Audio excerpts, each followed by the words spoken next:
Welcome back, guys, to an episode of the Courtside Investor podcast. I'm your host, the Card Boss. Today is episode 5 of the Road to Macau series, where I'm traveling to Macau for the Asia Sports Card Convention 2025. Today is September 23rd, so we're about 2 weeks plus to the show. We're going to fly from the show. The show is held on the 10th to the 12th of October. Biggest show in Asia, looking forward to it. Spoke about it many times on this channel. And just a couple of cards just arrived today. The final few cards for the show. Here was a John Moran, SGA. So all in all, I got about 30 slabs for the show. I think I did a video on preview on my last episode and talk about total slabs valued above $200,000 and basically share you guys what are my hopes and objectives for the show. But that being said, right now we're sitting about, like I said, 2 weeks heading to the show.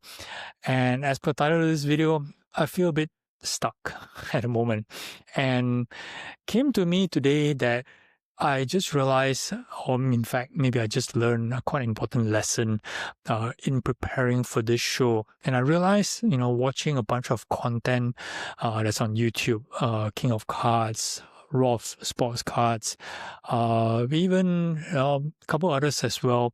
And one thing I noticed that they have in common is the guys who are active with shows, like, they travel around to different shows, doing tons of deals. Generally, they only focus on shows. They don't do online. So there's a very little online component. Maybe, 1 or 2 sales through IG and things like that, but not the kind of scale that, I actually do. And whereas on the other hand, you have guys on like SCV Sports, focus 100% on eBay. He doesn't do any shows at all, right? That's not what he wants to do. And it's been working well for him. And I realized that, I kind of fall into that category as well, whereby, I'm doing pretty well online. But then again, of course, I miss the interaction, I miss hanging out, I miss meeting people.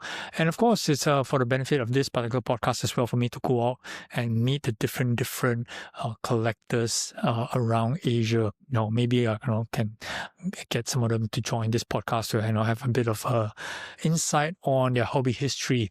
So that was one of the reasons why, I wanted to go to this show in particular, it being the biggest show in Asia. But then again, when it comes to preparation for the show, I mentioned, over $200,000 in cards already set aside. They're all with me right now. Okay. And there's still about 2 weeks to the show and, another week in Macau before, it all is said and done. But that means I got about 3 full weeks and before, I can do any deals. So that's a lot of inventory that's kind of, hanging on idle at the moment, and I don't really want to buy anything right now because we're in a situation, what we call the bull run.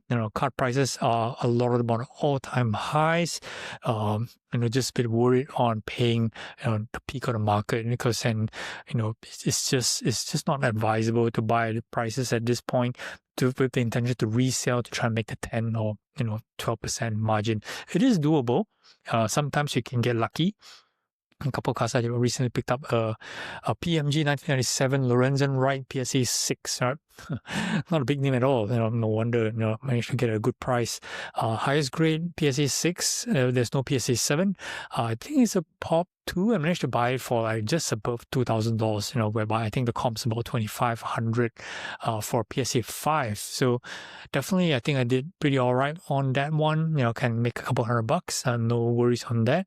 So very rare. I used to buy at high volumes of cards every single week.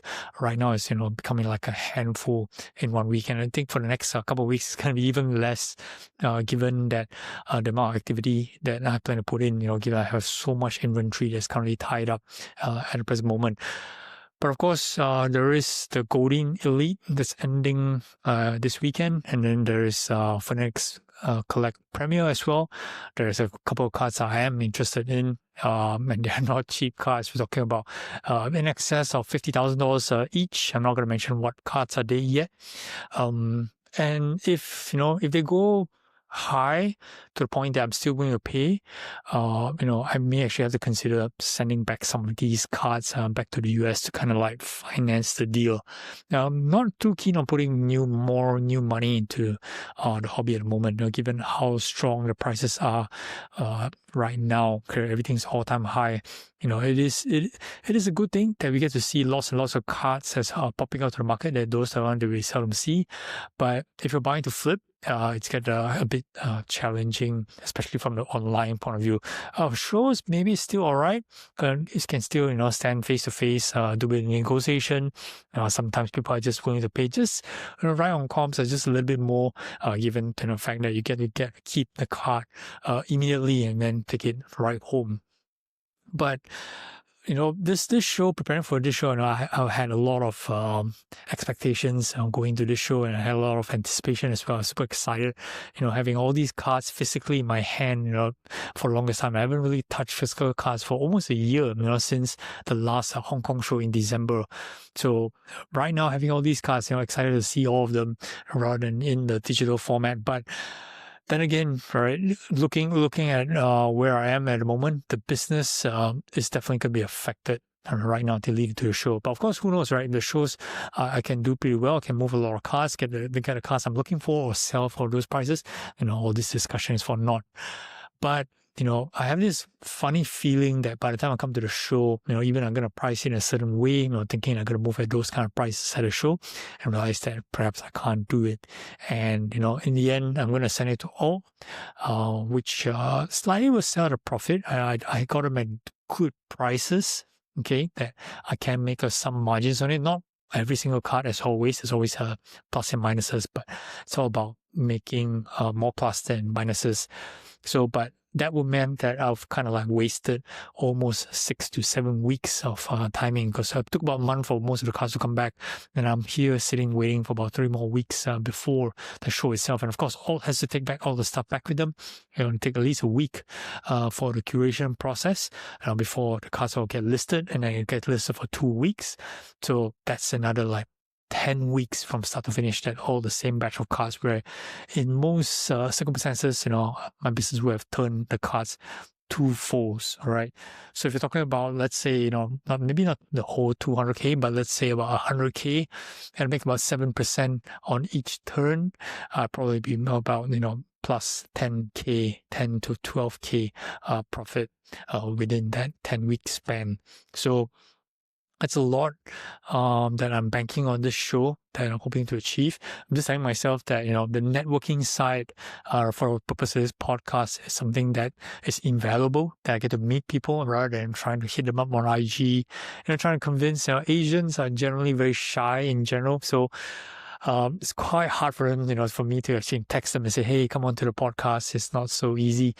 But, when you meet them face to face in a show, you feel very comfortable talking to you, get a connection there. It's more likely that, they don't mind coming aboard the show, just to share the story with you guys, the viewers of this channel. There's a lot to learn from from the Asian collecting point of view. The guests that I had in this channel has been, everybody's been different. It's been interesting as well. So, looking forward to meet most people there, and that's what I'm hoping to get out of the show. But then again, coming back to the cards, right now, I just been in a little bit of a pickle, right? So I want to keep buying. I just a bit cautious of the prices at the moment. But so I'm just resigned to looking at for next Collect Premier and Codeine Elite, which there are a couple of cards that I'm looking at. If I were to buy any of them, I'm going to end up paying strong, likely to all-time highs for some of them as well. But those cards don't come up often, and that's worth putting your money on at this juncture, despite people saying you're paying at the all-time high. Yep, for sure. Okay, so that's basically it for this round on the Road to Macau series. I'll do just one more episode before we head off, maybe some final preparations or final thoughts, or maybe the final lineup. Who's to say, right? Things can change in about 10 or 12 days from now. All right, that's it for this one. Thanks for watching, guys. Do subscribe for my channel for more content in the future on sports, cards, finance, business, and investing. Thanks for watching, guys. Cowboys out.